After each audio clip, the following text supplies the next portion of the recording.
ਪਿਆਰੇ ਬੱਚੇ ਸਤਿ ਸ਼੍ਰੀ ਅਕਾਲ। ਤਾਂ ਅੱਜ ਮੈਂ ਤੁਸੀਂ ਸਾਰਿਆਂ ਨੂੰ ਕਰਾਉਣ ਜਾ ਰਿਹਾ 1 ਮਾਰਕਸ ਦੇ ਕੁਐਸਚਨ ਜੋ ਕਿ ਕੰਪਿਊਟਰ ਸਾਇੰਸ ਦੇ ਹਨ ਅਤੇ ਇਹ ਕੁਐਸਚਨ ਬੈਂਕ ਹੈ 8ਵੀਂ ਜਮਾਤ ਦੇ ਲਈ।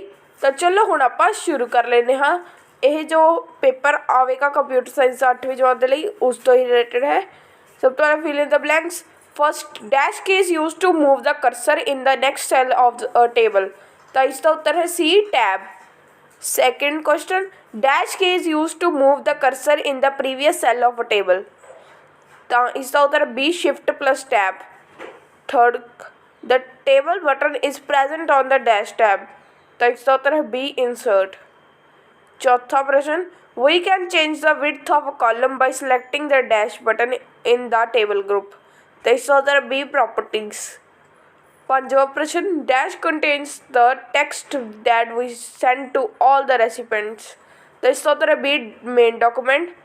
ਛੇਵਾਂ ਪ੍ਰਸ਼ਨ, dash consists of mailing list। ਤਾਂ ਇਸ ਦਾ ਉੱਤਰ ਹੈ A, data source। Seventh question, dash is very useful in organizing and representing the data in an effective way। ਤਾਂ ਇਸ ਦਾ ਉੱਤਰ ਹੈ A, table। ਅੱਠਵਾਂ question, dividing a cell into multiple cells is called। ਤਾਂ ਇਸ ਦਾ ਉੱਤਰ ਹੈ B, splitting।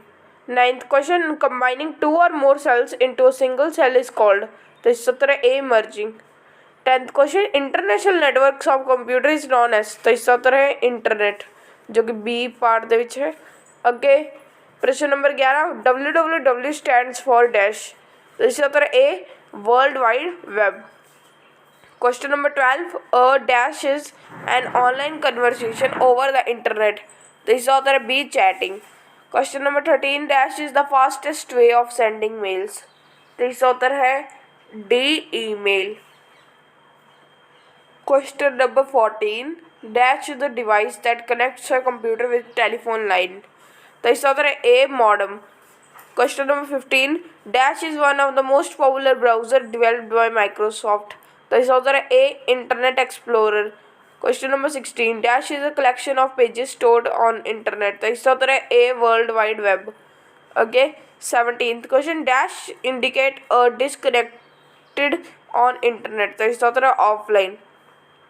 18th question, dash means our computer is receiving data from the internet. तो इसका उत्तर है B, downloading. Question number 19, the opening of a website is usually called dash. तो इसका उत्तर है A, home page. Question number 20, dash indicates state of connectivity. तो इसका उत्तर है A, online. Question number 21, dash means to move from one website to another website on the internet. तो इसका उत्तर है B, surfing. Question number 22, dash is a form of electronic commerce which allows consumers to directly buy goods from sellers over the internet। तो इसका उत्तर है C, e-commerce. Question number 23, each web page has a unique address called dash. तो इसका उत्तर है B, URL। Question number 24, dash is use to find information from website. तो इसका उत्तर है A, search engine. Question number 25, a system of banking in which consumers can view their account details by means of internet is known. तो इसका उत्तर है B, net banking. Question number 26, that is a dash is a presentation software. तो इसका उत्तर है A, PowerPoint. Question number 27, PowerPoint has dash views. तो इसका उत्तर है C, 5। Question number 28, in dash view we can not add to slide material. तो इसका उत्तर है C, slide sorter. Question number 29, presentations can be made by dash methods. तो इसका उत्तर है B, 6। Question number 30, there are dash categories of smart art. तो इसका उत्तर है D, 8। Question number 31, dash is an ability to move objects. तो इसका उत्तर है A, animation. Question number 32, at the top of a PowerPoint window there is dash. तो इसका उत्तर है B, title bar. Question number 33, press dash key to place slide show. तो इसका उत्तर है C, F5। Question number 34, dash are the readymade visual effects. तो इसका उत्तर है C, clip art. Question number 35, dash key is press to quit slide show. तो इसका उत्तर है C, एस्केप। ਤਾਂ ਦੇਖੋ ਜੋ ਵੀ ਮੈਂ ਇੱਥੇ ਪ੍ਰਸ਼ਨ ਕਰਾ ਰਿਹਾ ਇਹਨਾਂ ਦੇ ਤੁਹਾਡੇ ਪੇਪਰ ਵਿੱਚ ਆਉਣ ਦੇ ਬਹੁਤ ਹੀ ਜ਼ਿਆਦਾ ਚਾਂਸਸ ਹਨ। ਤਾਂ ਇਸ ਲਈ ਇਹਨਾਂ ਨੂੰ ਤੁਸੀਂ ਧਿਆਨ ਦੇ ਨਾਲ ਕਰੋ। Question number 36, dash is a graphical way of representing textual data. तो इसका उत्तर है B, smart art.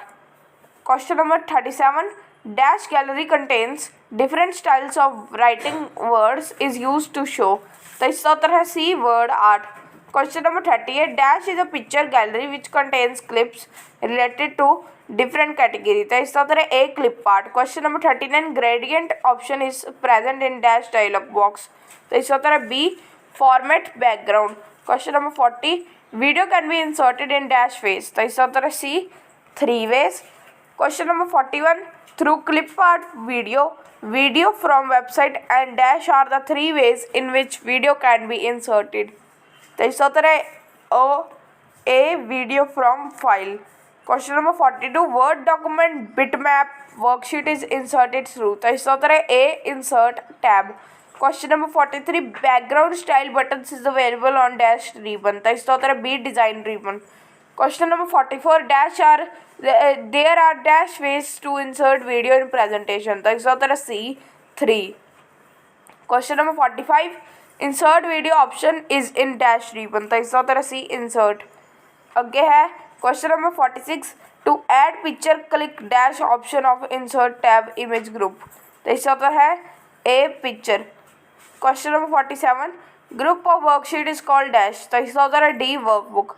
Question number 48 status bar displays at dash Excel windows. तो इसका उत्तर है A bottom. Question number 49 by using name box we can move to a particular dash. तो इसका उत्तर है A cell. Question number 50 there are dash and dash in worksheet. तो इसका उत्तर है A row column. Question number 51 the cell in which we do work is called dash. तो इसका उत्तर है B active cell. Question number 52 always save you dash before closing Excel. तो इसका उत्तर है D file. Question number 53 there are maximum dash rows in worksheet. तो इसका उत्तर है A जो 10,48,576 हर्न. Question number 54 every dash has a different address in Excel. तो इसका उत्तर है A cell. Question number 55 group of dash bits is called byte. तो इसका उत्तर है C 8.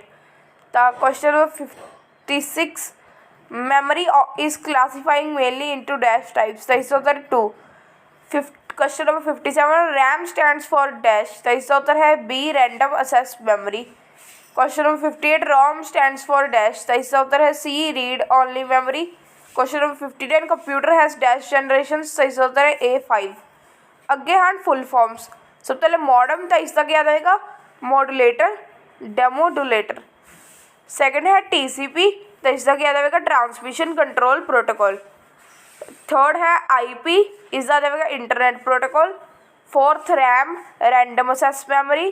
Fifth ROM read only memory. Sixth ISP internet service provider. Seventh WWW world wide web. Eighth ISDN integrated services digital network. Ninth DSL digital subscriber line. 10th URL uniform resource locator. E-commerce electronic commerce. Email electronic mail. SRAM static random access memory. PROM programmable read only memory. 15th EEPROM erasable programmable read only memory. CPU central processing unit. अगे हैं short keys of PowerPoint. सब तो पहले Ctrl+O to open the presentation. Second Ctrl+S to save the presentation. Ctrl+M to insert new slide. Ctrl+N to open new presentation. Alt+F4 to exit from PowerPoint. तो अज की video इन्ना ही. मैं तो सारे मिलूंगा नैक्सट वीडियो. इस वीडियो पूरी देखने के लिए धन्यवाद.